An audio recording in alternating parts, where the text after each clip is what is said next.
सेनापति है जो भूतों को भगाने में इनकी मदद करता है। तो क्या है बागेश्वर सरकार की असल सच्चाई, आइए जानते हैं इस वीडियो में। दोस्तों, यूं तो हमारे देश में कई बाबा आए और कई गए, कई सारे लोगों ने उनके आश्रम में माथे टेके, यहाँ तक कि बड़े बड़े फिल्मी सितारों ने भी इनके दरबार में अपनी हाजिरी लगाई। लेकिन इस समय जो प्रसिद्धि बागेश्वर महाराज जी को मिल रही है वो आज तक किसी को नहीं मिली है। लंबे लंबे बालों वाले, माथे पर चंदन और अक्सर सर पर पगड़ी बांधे नजर आने वाले बागेश्वर धाम सरकार जी की बात ही कुछ और है। और इस चीज का सबसे बड़ा सबूत बड़े बड़े फिल्मी सितारों का इनके दरबार में आके इनके प्रवचन और गीत सुनना है। फिर चाहे मोदी सरकार के सबसे दिग्गज नेता मनोज तिवारी हो या फिर साउथ इंडियन फिल्म इंडस्ट्री के सुपरस्टार सुमन तलवार, जिन्होंने बागेश्वर धाम आकर बाबा के नाम पर ठुमके भी लगाए और हाथ जोड़कर नमस्कार भी किया। अभी हाल ही में सदी के महानायक अमिताभ बच्चन जी की एक वीडियो बहुत ज्यादा वायरल हो रही है, जिसमें वो बैठकर बाबा के कीर्तन का आनंद ले रहे हैं। लेकिन दोस्तों, ये एक रात का चमत्कार नहीं है, बल्कि इसके पीछे एक ऐसे बच्चे की कहानी छुपी हुई है जिसके संघर्ष के बारे में जानकर आपके भी होश उड़ जाएंगे। हजारों की संख्या में लोग अपनी मनोकामनाओं को पूरा करवाने और अपनी तकलीफों को दूर भगाने के लिए बागेश्वर धाम दर्शन के लिए पहुंच जाते हैं, और ये सब कुछ मुमकिन हो पाया है बागेश्वर धाम जी के चमत्कारों की वजह से।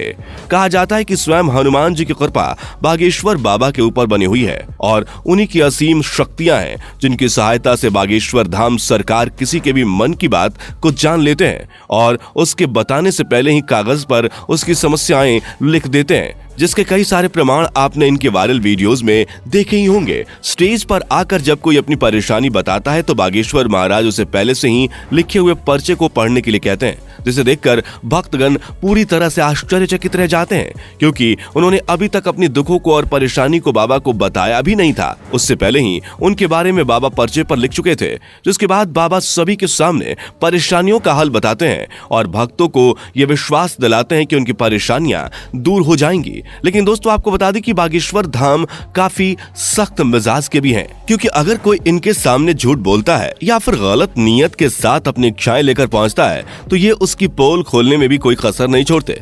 लेकिन ज्यादातर इनके पास परेशान लोग ही आते हैं। इनमें से कुछ लोग वो होते हैं जिनके ऊपर किसी भूत प्रेत का साया होता है, लेकिन बाबा के सामने आते ही वो भूत प्रेत का साया भी चुटकियों में भाग जाता है, क्योंकि इनके ऊपर हनुमान जी की असीम कृपा है। वो कहते हैं ना कि भूत पिचास निकट नहीं आवे, महावीर जब नाम सुनावे।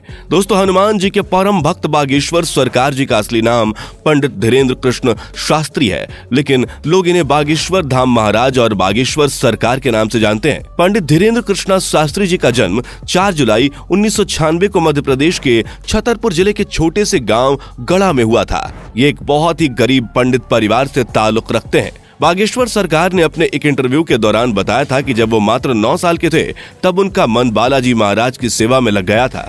इन्हें हनुमान जी की भक्ति और उनके प्रेम के सिवा कुछ भी नजर नहीं आता था।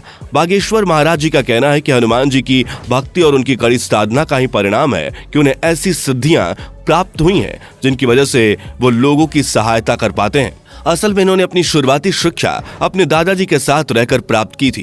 कहा जाता है कि इनके दादाजी भी अपने समय के बहुत बड़े विद्वान शास्त्री हुआ करते थे और उन्हें भी दिव्य शक्तियां प्राप्त थीं। इनके दादाजी भी दिव्य दरबार लगाकर लोगों की समस्याओं का हल करते थे।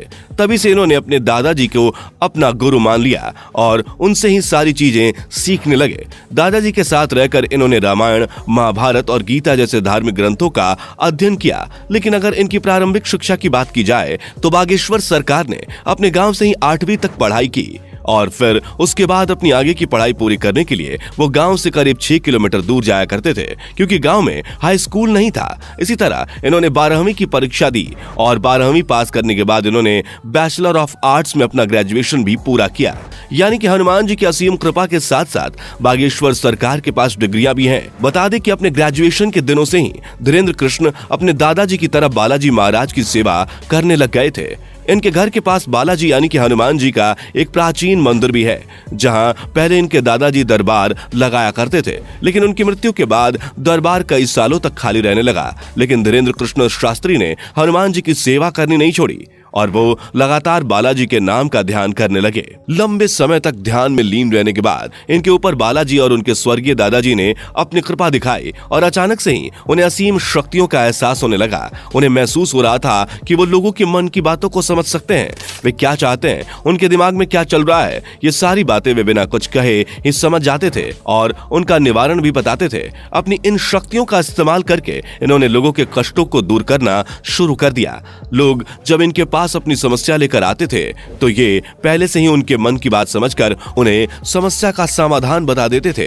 धीरे धीरे धीरेन्द्र शास्त्री जी को ये समझ में आ गया कि उनके अंदर उनके दादाजी की ही तरह दिव्य शक्तियां मौजूद हैं। तब जाकर उन्होंने अपना दरबार लगाना शुरू किया और यहीं से धीरेन्द्र कृष्णा शास्त्री बागेश्वर धाम सरकार के नाम से फेमस होने लगे। मंगलवार और शनिवार को अपना धाम लगाकर ये भक्तों के दुख तकलीफों का निवारण करते हैं। जिनकी अर्जी लगती है उन्हें बागेश्वर धाम अपने पास बुलाते हैं और उसकी समस्या को उसके बिना कुछ बोले ही सवाल और सवालों का हल एक पर्चे में लिख देते हैं, जिससे लोगों का विश्वास बागेश्वर धाम पर और भी ज्यादा बढ़ने लगा है। आप ये जानकर हैरान रह जाएंगे कि बागेश्वर धाम सरकार ने केवल भारत में ही नहीं बल्कि पूरी दुनिया में अपने दरबार लगाए हैं और लाखों की भीड़ इकट्ठा करके उनके दुखों का निवारण किया है। कुछ लोग तो इन्हें साक्षात भगवान का दर्जा देते हैं। हालांकि कुछ महिलाएं ऐसी भी हैं जो बागेश्वर धाम सरकार की खूबसूरती को देखकर उनके ऊपर अपना दिल हार बैठती हैं और उनकी बातें सुनने और उन्हें एक नजर देखने के लिए उनके धाम पहुंच जाती हैं। लेकिन अपने सख्त मिजाज के लिए